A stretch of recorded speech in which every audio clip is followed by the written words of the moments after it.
నేను మీ anchor Shiva. Welcome to iDream media. ఈరోజు మన ముందున్న గెస్ట్ అన్న, సేమ్ శివ స్క్వేర్ అనుకోవచ్చు. శివన్న ఈరోజు మనతో ఉన్నది శివారెడ్డి అన్న.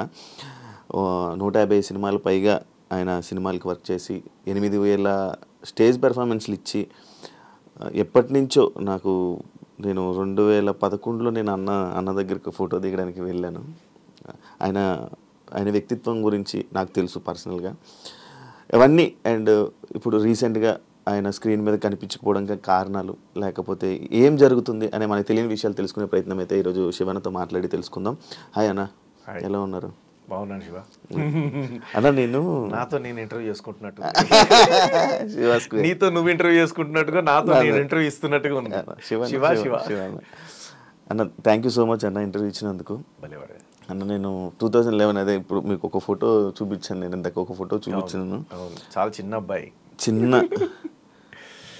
అన్న. ఈ సిచ్యువేషన్ అన్న, ఈ సిచ్యువేషన్ ఒకటి చెప్తాను. నేను అక్కడ చాలామంది యాక్టర్స్ ఉన్నారు. నేను అక్కడ చాలామందిని పిలవడం జరిగింది.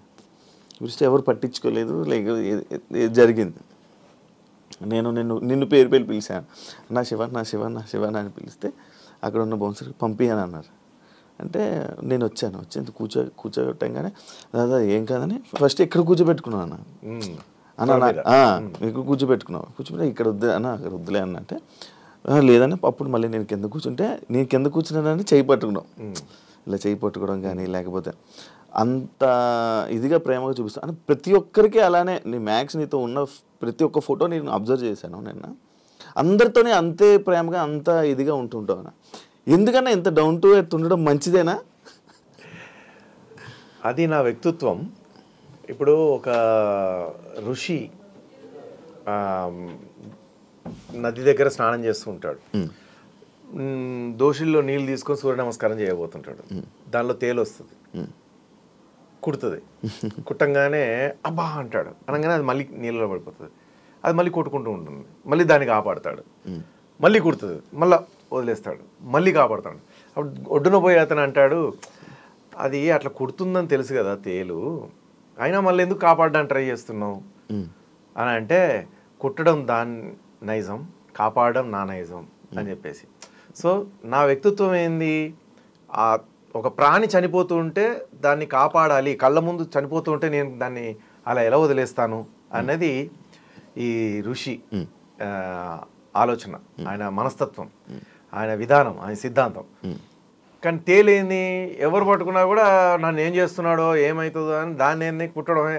ఇప్పుడు దోమ మాత్రం వచ్చి ఉత్తేగా వాలేసి వెళ్ళిపోతుందా కుట్టకుండా? దాని స్టైల్ అంతే. ఇంకా అది అట్లా. నా వ్యక్తిత్వం ఏంటంటే అందరితో ప్రేమగా ఉండడం, అందరినీ అన్న అనడం, అందరినీ అక్క అనడం, అందరినీ చెల్లె అనడం, అందరితో ప్రేమగా ఉండడం, పెద్దవాళ్ళని చిన్నవాళ్ళని అందరినీ గౌరవించుకుంటూ పోవడం. అది నాకు ఎందుకో చిన్నప్పటి నుంచి వెళ్ళి మా తల్లిదండ్రుల దగ్గర వచ్చిందా ఎట్లా వచ్చిందో నాకు తెలియదు, కానీ మొత్తానికైతే అట్లా అయిపోయింది. నరనరాల్లో ఆ ప్రేమగా పలకరించడం అనేది, రిక్షావాడినైనా సరే, బాగా కోటీశ్వరునైనా సరే, అదే ప్రేమతో పలకరిస్తూ ఉంటాను. అది నాకు అలవాటుతో వచ్చేసింది. ఇంకా మీరు అన్నది ఏంటంటే ఇందాక, దానివల్ల లాభం జరిగిందా చెడు జరిగిందా అంటే, మంచితనంగా ఉండడం కూడా కొన్నిసార్లు చెడే. అట్లా చాలామంది మోసం చేసిన వాళ్ళు ఉన్నారు నన్ను. అట్లా వీడు వేస్ట్ గాడు కావచ్చు, అందుకే అంత వంగి ఉంటాడు.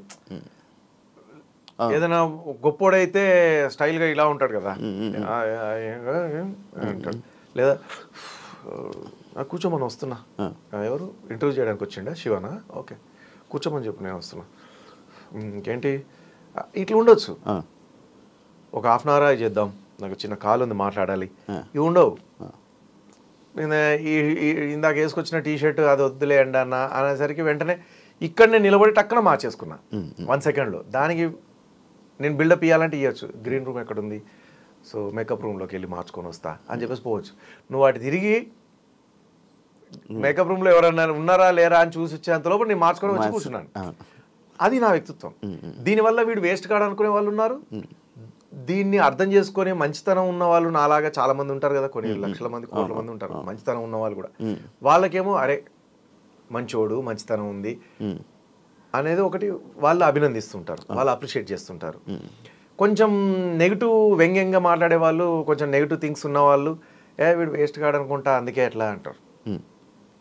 ఇప్పుడు లొకేషన్లో సపోజ్ మన అద్దం మనమే తీసుకొని మనం చేసుకుంటుంటే అసిస్టెంట్ లేడు అనుకోండి, ఆ చిన్న ఆర్టిస్ట్ అని అనుకుంటారు.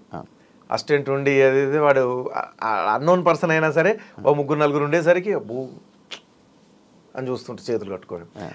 అసిస్టెంట్ డైరెక్టర్ల మర్యాదలు కూడా అలాగే ఉంటాయి.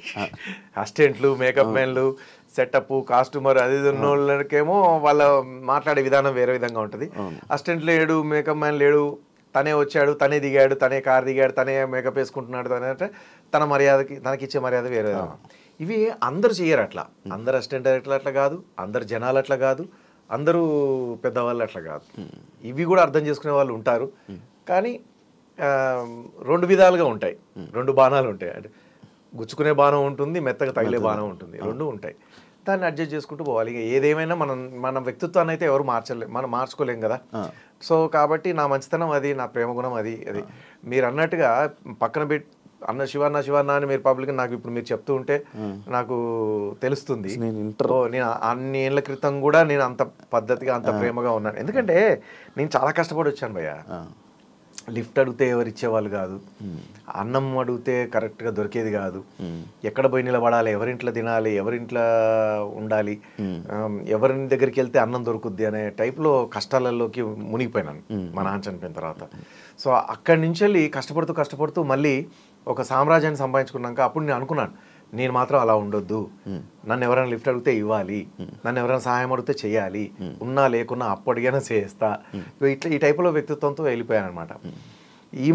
అంటే ఒక మేబీ ఒక 12 years 10 years బ్యాక్ అనుకుంటాను, ఇండస్ట్రీలో ఒక చిన్న ఏదైనా క్యారెక్టర్స్ చేసుకుందామని చెప్పేసి 2 అక్క చెల్లెలు వచ్చారు.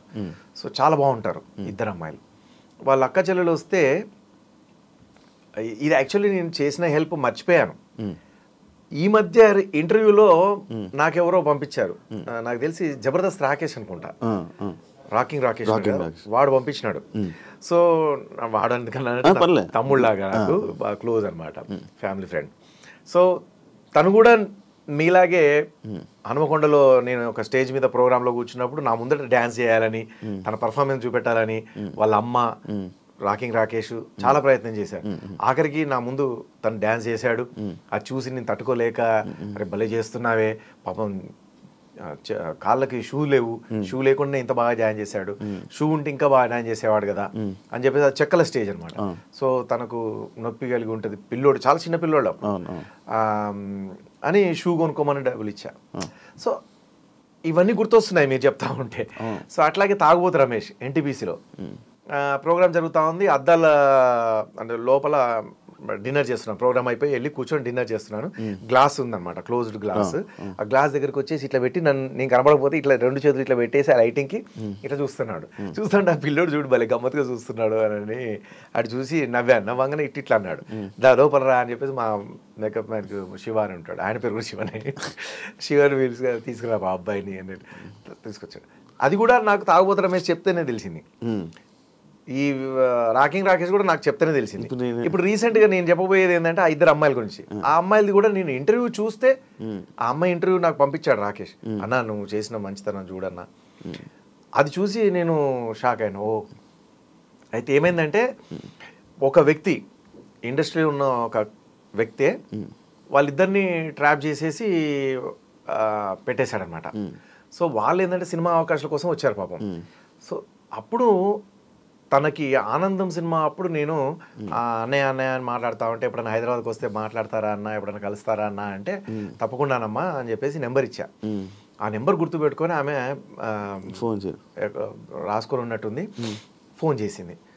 అది కూడా దొంగతనంగా. ఆ ఇంటర్వ్యూ చూస్తే మీకు తెలిసిపోతుంది. అదంతా మొత్తం నేను చెప్పాలంటే కష్టం అవుతుంది మనకు. అయితే ఫోన్ చేస్తే వెంటనే ఏంటమ్మా అంటే ఇట్లా వచ్చాము, ఇక్కడ ఉన్నాము, మాకు ప్రాబ్లంలో ఉన్నట్టు అనిపిస్తుంది, డౌట్ వస్తుంది అని అంటే, ఏం పర్లేదమ్మా మీరు హ్యాపీగా రండి, ఎవరన్నా ఆపితే నా పేరు చెప్పండి, అది ఇది ఎక్కడున్నారు మీరు ఒక పని చేయండి, అప్పుడే సైలెంట్గా దిగేసి టక్కన ఏదైనా ఆటోనో గీటోనో తీసుకొని రండి. ఇప్పుడు క్యాబ్లో చేపలు లేవు, 12 సంవత్సరాల కింద లేవు, ఆటో తీసుకొని రండి అని చెప్పేసి అంటే ఆటో తీసుకొని వాళ్ళు మా ఇంటికి వచ్చారు. నేను మౌలాల్లో ఉండేది అప్పుడు. సో అప్పుడు వచ్చి నా దగ్గరకు వచ్చి ఇక మీద పడి ఏడ్చుడు మొదలు పెట్టారు. ఏంటంటే అప్పుడు చెప్తున్నారు ఎన్నెన్ని ప్రాబ్లమ్స్ ఫేస్ చేశారు, ఎంత డేంజర్ సిచ్యువేషన్లు ఉన్నారు, ఎంత నాకు గనక ఆ అమ్మాయి ఫోన్ గనక ఆ క్షణంలో చెయ్యకపోయి ఉంటే ఇంకో అర్ధగంట గంట తర్వాత వాళ్ళ లైఫ్ ఇంకా డిఫరెంట్గా ఉండేది, నరకం ఉండేది. ఆ క్షణంలో తను తీసుకున్న డిసిజన్, తను నాకు కాల్ చేయడము. నేను 3-4 డేస్ మా ఇంట్లో, నేను బ్యాచిలర్ని, ఒకటే మంచం ఉండేది, బెడ్.